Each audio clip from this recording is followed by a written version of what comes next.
Hi, this is Alex from phpacademy.org with a video tutorial for the new Boston. Now in previous videos we have looked into the AJAX function, not as much as possible because there are many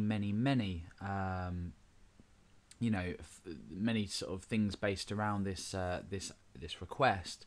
There are so many different ways to use it and so many different things we can do with it. However, for now we've looked at enough so we can actually post data to a page, retrieve pages, load files, etc. Now, one thing that I haven't mentioned is the ability to change the method, I guess, as you'd call it in a form, an HTML form.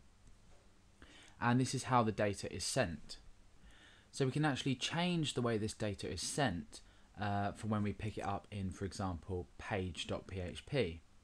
At the moment, I've just created a name variable from taken a value from a text field, and I'm posting this to page.php. The data that I'm supplying is name equals, and then I'm supplying this name that has been typed. Now this will automatically be sent as get data. So we're automatically using get data here to post this to page.php. Therefore, inside, for example, page.php, we would have to use $_get and then name to retrieve this value here. However, what we can do is we can change the type of request inside of our AJAX request altogether.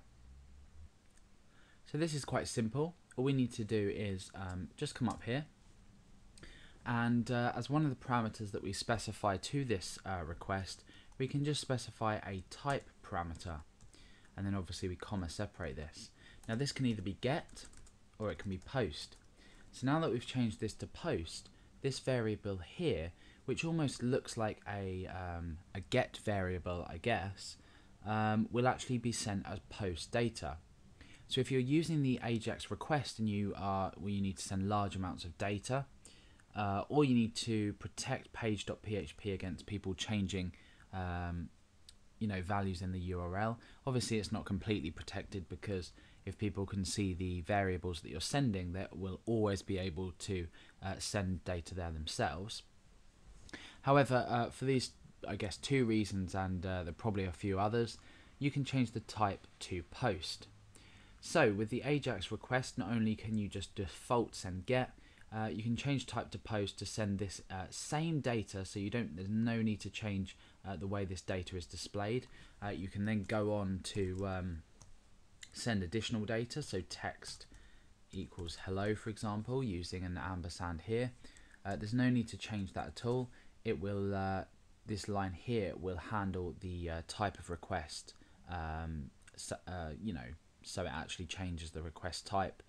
Then when you go ahead and pick it up in PHP, you can go and use $_post instead.